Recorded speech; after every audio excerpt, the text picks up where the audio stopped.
Hello, you're on Public Spot. I'm George. Welcome to episode 2 of this series on Back to Basics on System Tools. And on this episode, I will show you how I install and set up Docker Desktop on my Windows machine. I will also show you how I enable useful components that I could use in exploring development and DevOps tools. And so if you find this and all other stuff in this channel interesting, hit the subscribe button and join me in the journey of learning by doing. So, let's do this.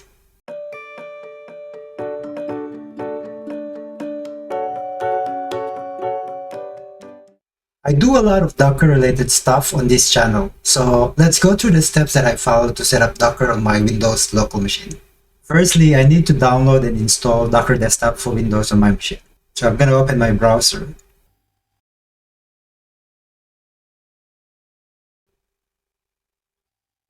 Click on this link.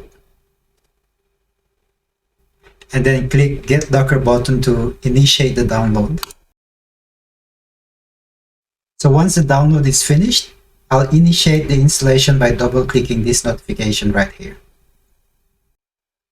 The download is done, so let me double-click on this to initiate the installation. Click Yes on the prompt. This installation may restart your machine, so I suggest saving any work you have on the other applications before you lose them when the machine restarts. So let's click OK on this prompt. Successfully installed Docker Desktop for Windows on my machine. So now let me close this. And then let me close my browser as well. I need to do a few other things to be able to start using Docker Desktop. So firstly, I need to log into my Docker Hub account. And this is required if I need to be able to run Docker scans on images that I pull onto my local machine, and also Docker images that I create locally. I've actually got a DevOps Scoops episode about this, so I'll put a link in the description below. There are two ways of signing in to your Docker account. One way is via Docker Desktop on my system tray. After I've successfully installed Docker Desktop for Windows, there's an icon that actually gets added to my system tray, which is this one. This actually allows me to sign in to my Docker Hub account using this option. So if I click that, a new window will open and it will prompt me for my username and password to Docker Hub. I've managed to log into Docker Hub successfully, so if I launch that Docker Desktop via system tray again, it will show my Docker Hub account. So let me sign out of this and show you the other way of connecting to Docker Hub. Now if I switch to my terminal, and then in here, I'll issue a command docker login, that's u, and then my Docker Hub account, and then enter my password. And if I go to system tray and right click on the Docker Desktop icon, it shows that I'm logged in. Now, let's try building Docker images and start some containers using the code that I built on episode 16 on event-driven architecture. And that code is located here. The reason I'm doing this is so I can show you ways of checking Docker images and containers using both terminal and Docker Desktop. So let me go ahead and start my containers.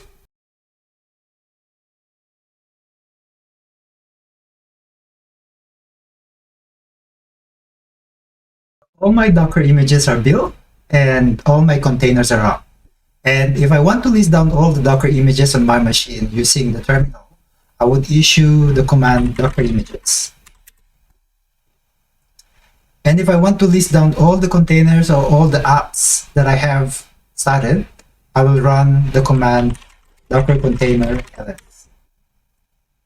There is a facility provided by Docker Desktop that allows me to view all of this visually. So let me show you that.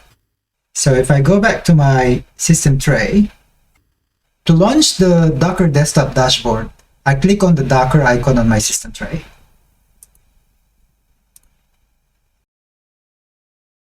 So now let me talk about the useful sections on this dashboard. So firstly, the Docker containers and app section shows all the relevant containers running on my machine. And then in here, I can actually stop containers, restart them, or even stop and purge them along with the images to free up space on my machine. And in my case, I've got 4 different containers that are running. The next section is the Docker images. So this actually shows all the Docker images that I have pulled into my machine, as well as the ones that I've actually built. So you've got RabbitMQ, Mayflower. These are the ones that are actually pulled from Docker Hub, while the backend as well as the worker images are the ones that I built locally. And then we've got the Docker volumes, which essentially describes all the volume resources allocated by Docker for the containers that I've started. Now, the next thing I'd like to point out is that using Docker Desktop, you can actually turn on basic Kubernetes cluster locally. There are 2 components you can manage in Docker Desktop. One is the standard Docker, and then the other one is Kubernetes. And then to enable Kubernetes, open settings on the cog icon on the Docker Desktop dashboard. And then right at the bottom of the list is a section called Kubernetes. And then in here is a checkbox that says enable Kubernetes. So if I want to turn it on, I'll just tick that, apply, and restart. And then it prompts for Kubernetes cluster installation. I just say install. And then Docker Desktop will take care of installing and setting up Kubernetes cluster in the background.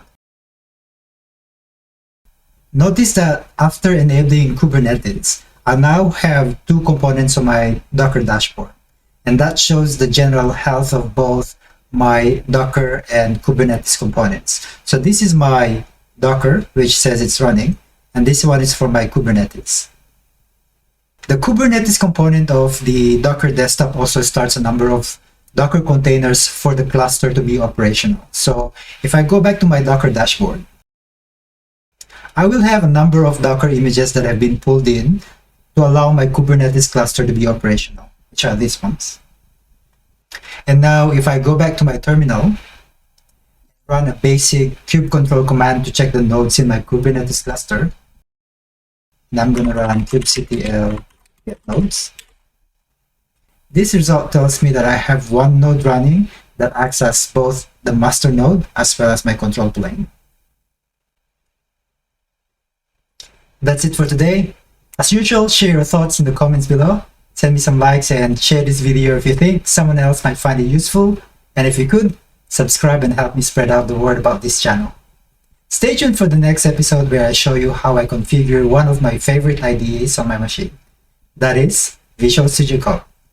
Until next time, see ya.